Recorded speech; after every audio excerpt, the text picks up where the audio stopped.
Antes da gente começar a falar sobre o jogo de hoje, entre Atlético do Paraná e Flamengo, que vai ser aqui na Arena da Baixada, antes da gente falar sobre Claudinho e Nicolás de la Cruz, dois jogadores que o Flamengo tem muito interesse, antes da gente falar das críticas que estão sendo feitas a Vidal e a Sampaoli, da treta que eles tiveram para que a saída do Vidal fosse iminente e rápida do Clube Rubro-Negro, eu quero falar sobre um assunto um pouquinho mais sério, vou tentar ser rápido, porque eu sei que vocês querem outros tipos de assunto, mas faleceu uma menina no confronto Palmeiras e Flamengo no último final de semana e a gente não pode ignorar isso, tá?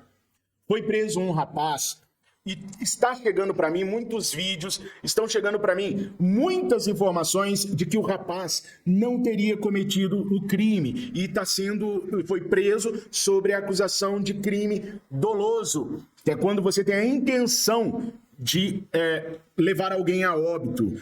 E essas dúvidas me fazem refletir sobre o seguinte: se o rapaz é inocente, há que se lutar pelo direito de soltura do rapaz.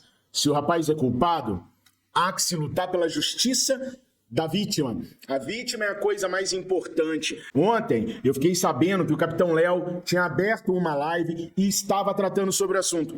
Eu fui à live do Capitão Léo para pegar argumentações, porque eu queria ter certeza para poder argumentar com vocês aqui a respeito do assunto. De ontem para cá, eu ainda não consegui ver provas cabais para poder defender o garoto que foi preso injustamente ou não, enfim. Mas eu prometo a vocês que eu vou estar estudando, vou estar vendo, vou estar procurando informações para trazer para vocês, porque eu sou sempre a favor da justiça. A justiça primeiro tem que ser feita à família da vítima. E tem que ser feito também através da prisão daquele que realmente cometeu o ato. Por isso eu não fiquei falando, julgando a pessoa, falando que ela tá certa, que ela tá errada, que ela merece isso aqui. Todo mundo merece pagar por aquilo que fez. Se não fez, não tem que pagar. Tá bom? Então, eu tô dando essa satisfação para vocês que estão me pedindo uma opinião e uma posição sobre o caso, e eu ainda não tenho a posição 100% formada, porque eu não consegui ainda ver vídeos com clareza, conversar com pessoas para saber do que se trata. Parece que o delegado falou uma coisa, depois falou outra, enfim. Isso é seríssimo, gente. Então, eu tô dando uma satisfação para aqueles que me seguem, para aqueles que confiam em mim. Não gosto do tema, mas é um tema que tem que ser abordado. Bom, agora vamos fazer o seguinte, vamos tratar da área esportiva, que é a área que eu gosto, que é a área que todos vocês gostam. Então, vamos pensar que o vídeo vai começar agora de novo, beleza?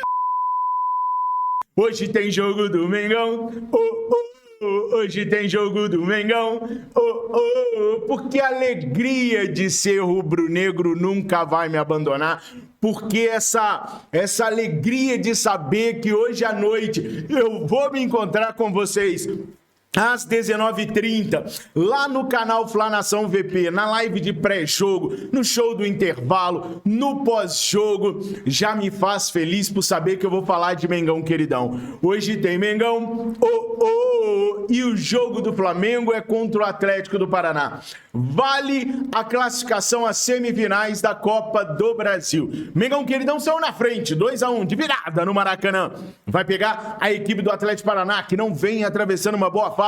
Perdeu recentemente o seu treinador, Luiz Felipe Scolari, que traiu a equipe paranaense para ir para a equipe mineira, o Atlético Mineiro. E agora os caras têm um reforço de Arturo Vidal. Na Copa do Brasil, o Arturo Vidal não joga mais, porque jogou os 2 jogos contra o Fluminense. Mas na Libertadores América, o Arturo Vidal ainda pode nos enfrentar. Basta que haja um confronto entre Flamengo e Atlético do Paraná. E, gente, tá dando uma ó bafafá essa história do Arturo Vidal ter saído do Flamengo. Eu vou falar para vocês o que tá se passando lá no Chile e na Argentina também, tá? Vou começar com uma declaração do próprio Arturo Vidal. Neste momento estou 100%. Se eu não jogo mais, não é problema meu. É complicado quando você não está jogando. Não há ninguém melhor do que eu na minha posição. Eu posso fazer coisas que ninguém mais pode fazer, disse o Arturo Vidal enquanto ainda estava no Flamengo. Eu queria muito que esse Vidal tivesse jogado no Flamengo, mas ele não jogou. Errava passes bobos, o Sampaoli tentou utilizá-lo o máximo que pôde logo quando chegou e não conseguiu. Resultado, Vidal foi para o banco de reservas. E aí, segundo a imprensa chilena, Sampaoli viu algumas atitudes não coerentes. Eu vou falar com as palavras que o jornalista chileno falou. Condutas inapropriadas do chileno no Flamengo. E aí o Sampaoli, que não é bobo nem nada, não ficou preso ao passado, ao histórico dos dois, usando palavras do portal chileno também. Clientalismo, ou seja, ficar subserviente a uma parceria que já foi vitoriosa atrás. Se o Vidal não quis, então eu não vou ficar com ele de titular. Ou ele joga a Vera, né, a valer, ou então ele não vai jogar. E o Vidal se sentiu traído, porque o Sampaoli não o bancou, mesmo ele tendo essas tais condutas inapropriadas. Daí ele saiu para o Flamengo. Recusou o Inter Miami para ir para o Atlético Paranaense para poder provar aqui no Brasil que pode ganhar do Sampaoli. E, segundo esse jornalista, o círculo próximo do Vidal diz o seguinte, que ele vai vencer o Sampaoli na Libertadores. Que o Atlético vencerá a Libertadores e não o Flamengo. Eita treta boa, hein? No Flamengo não está envolvido. Aliás, o Vidal sempre isenta o Flamengo, tá? Ele coloca sempre a treta entre ele e o Sampaoli, isentando sempre o Mengão queridão. Quem que vocês acham que estão certo nessa parada? O Vidal, que pode fazer coisas que ninguém mais pode? Ou o Sampaoli, que não viu essas coisas acontecendo e tirou o Vidal da equipe? Coloca aí nos comentários. Mas o jogo é contra o Atlético do Paraná. E o Mengão queridão pode ser escalado da seguinte maneira. Vocês sabem que aqui não tem X9, tem nada. A gente apenas verifica, conversa com um, conversa com outro, vê como é que foi um treino assim, um treino assado, e a gente tenta juntar isso tudo com aquilo que o treinador pensa do campo e bola. Então, dentro disso, a provável escalação do Flamengo para hoje à noite é Matheus Cunha, Wesley na lateral direita, Davi Luiz, Léo Pereira e Ayrton Lucas. Isso mesmo, gente. Fabrício Bruno daria a vaga ao Léo Pereira. O Davi Luiz voltaria a jogar pela direita, Léo Pereira pela esquerda. Seria a modificação que o Sampaoli faria neste jogo.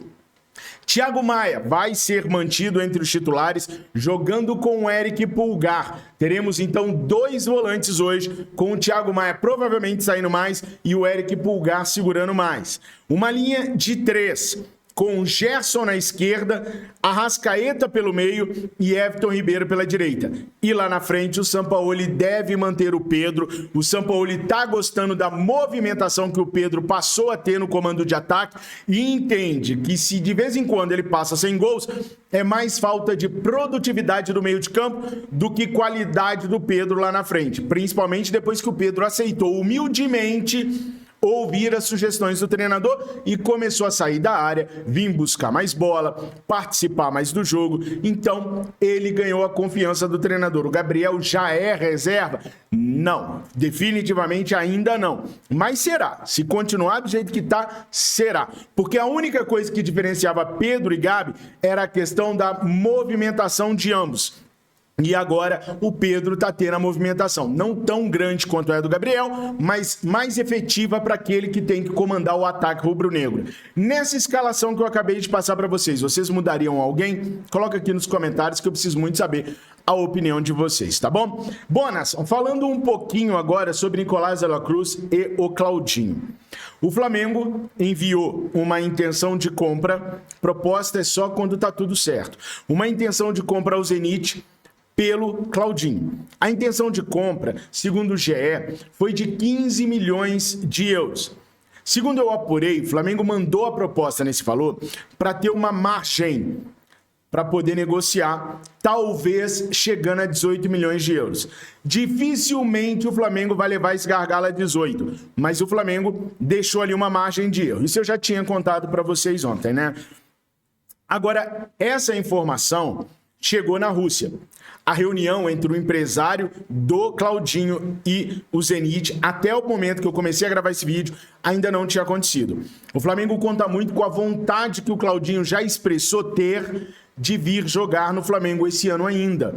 Então, as negociações estão nesse ponto, ok? Só que a informação chegou lá na Rússia E esse cara aqui, que é o Evgeny Lovchev, que é um dos grandes astros da história do futebol russo e também da equipe do Zenit, deu a seguinte declaração.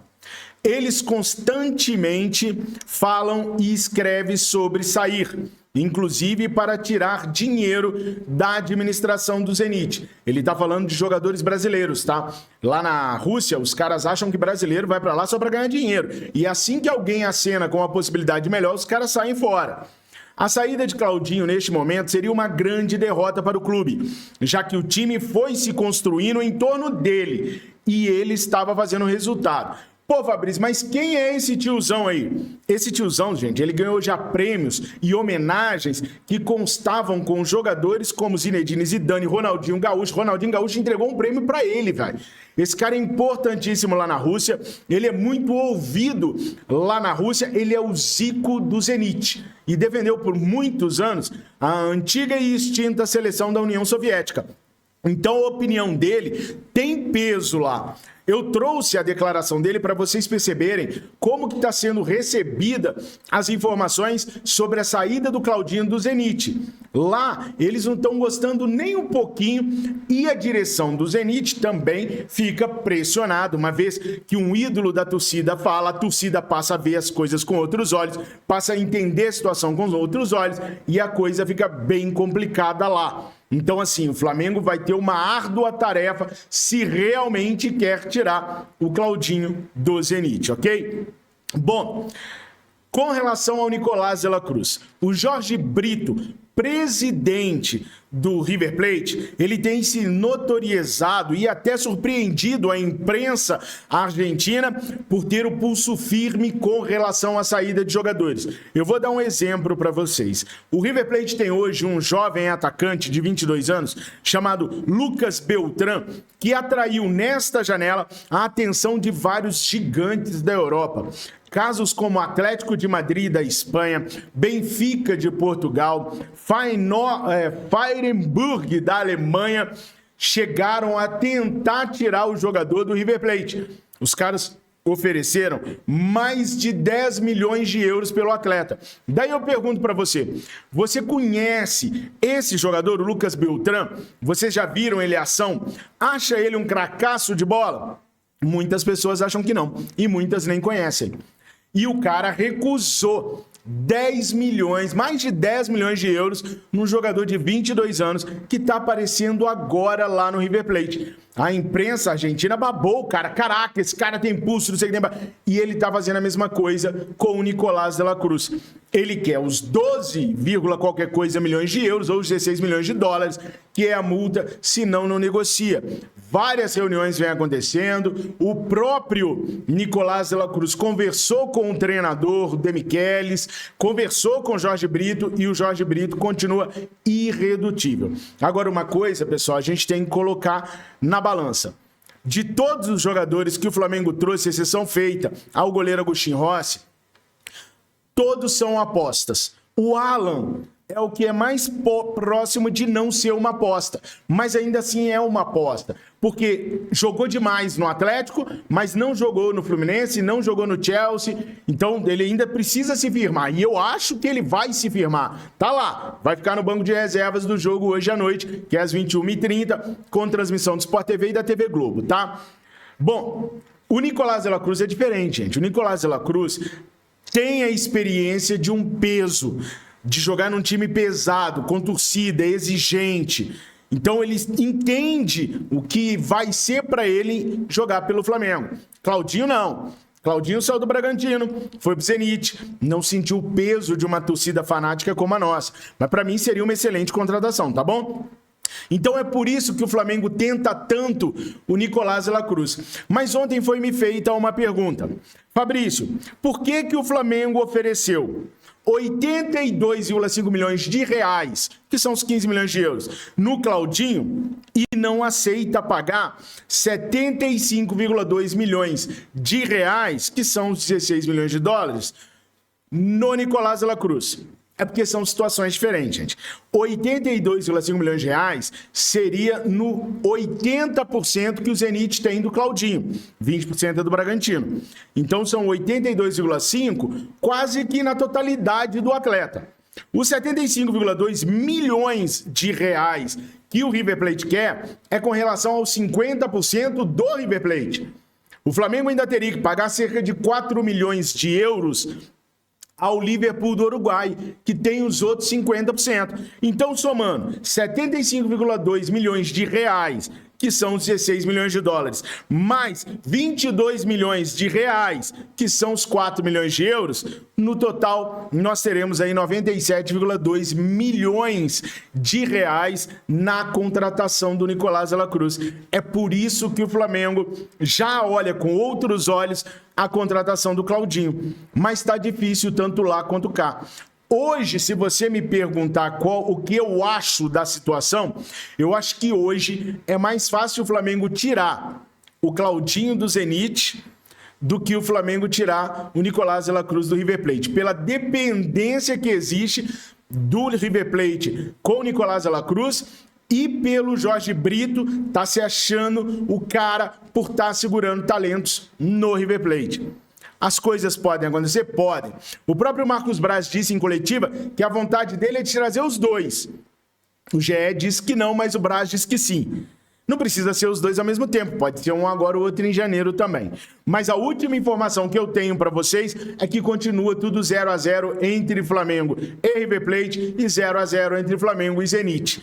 Neste final de semana, perto deste final de semana, deve acontecer a reunião entre o empresário do Claudinho e a grande cúpula do Zenit. E se os caras não se sentirem pressionados o suficiente, pode acabar dando bom pro Flamengo ali na casa dos 16, 17 milhões de euros. Entre os dois, quem vocês contratariam? Os valores tão bacanas? Ou o Flamengo está se envolvendo em valores muito altos por jogadores que nem valem tanto assim? Eu quero saber a sua opinião, não é a minha, não é a sua. Tamo juntos, nação. Hoje tem Mengão. O vídeo ficou um pouquinho mais longo, desculpa, mas que era muita informação. Tamo juntos. Fiquem com Deus. Saudações rubro-negras. Mengo, mengo, mengo, mengo.